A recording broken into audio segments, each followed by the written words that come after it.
प्रयागराज नहीं अपितु यूपी के इस जनपद में होता है तीन नदियों का प्रत्यक्ष मिलन। कहा जाता है यहाँ भी त्रिवेणी संगम।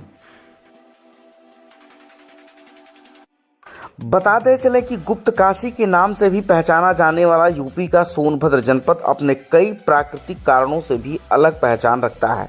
वह चाहे भगवान ब्रह्मा की तपोस्थली हो, भगवान राम के वनवास, भगवान शिव के अज्ञातवास, मार्कंडेय, कण्व, च्यवन जैसे ऋषियों की साधना का केंद्र, अज्ञातवास के दौरान पांडवों की मां कुंती की प्यास बुझाने वाली सोनभद्र की धरा काफी कुछ रहस्य समेटे हुए हैं। तो इसी तरह जनपद में एक अन्य विषय भी रहस्य, रोमांच और आस्था का संगम बना हुआ है। हम बात कर रहे हैं त्रिवेणी संगम से पहचान बने तीन नदियों के मिलन की। आपको बताते चले कि सोनभद्र जनपद में रेणुका नदी और विजुल नदी का मिलन जनपद में चोपन क्षेत्र स्थित महलपुर में होता है, जहां से तीनों नदियां आगे बिहार के रास्ते पटना में जाकर गंगा में विलय हो जाती हैं। इसे कई तरह से लोग आध्यात्म से जोड़कर भी देखते हैं। यही वजह है कि गुप्त काशी में भी त्रिवेणी संगम के होने की बात कही जाती है। बड़ी बात, इन तीनों नदियों का जल भी कभी नहीं सूखता।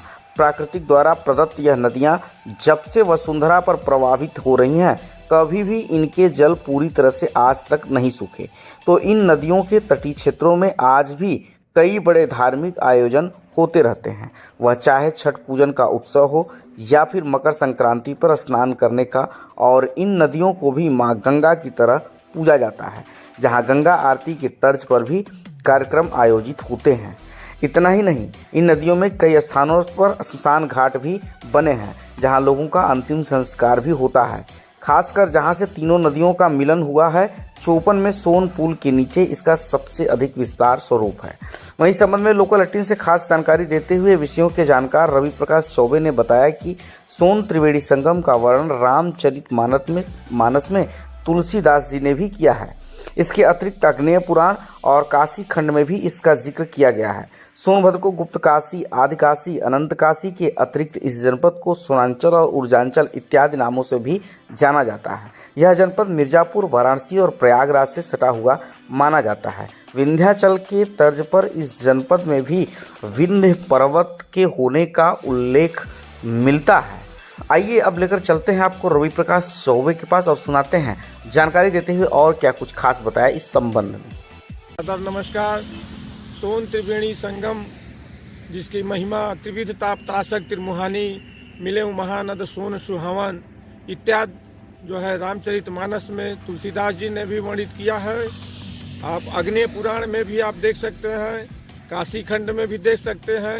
यहाँ सोनभद्र जो गुप्त काशी, आदि काशी, अनंत काशी, सोनांचल, ऊर्जांचल आदि नामों से यह क्षेत्र जाना जाता है, जो मिर्जापुर जनपद, काशी क्षेत्र, विंध्याचल, प्रयाग से लगा हुआ का क्षेत्र है।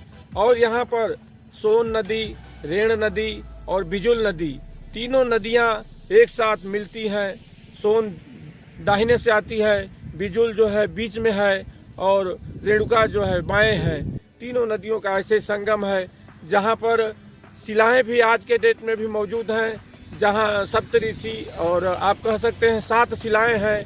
उसमें कोई कहता है चंद्रमा ऋषि की 7 पुत्रियां हैं, कोई सप्तऋषियों को भी लेकर के चलता है, कोई कुछ 7 शिलाएं आज भी संगम के बीच धार में ऊपर हैं। लेकिन हम सब अज्ञानता के कारण इस चीज को जान नहीं पा रहे हैं और शासन सत्ता भी उसको जो है ध्यान नहीं दे रहा है और वहाँ पर अवैध खनन करके उस स्थल को नष्ट किया जा रहा है, जो बहुत ही महत्वपूर्ण है, जिसको बनाया नहीं जा सकता। जो संगम की शिलाएं और जो वहाँ का वो है, हजारों करोड़ रुपया लगा करके भी हम उसको तैयार नहीं कर सकते हैं।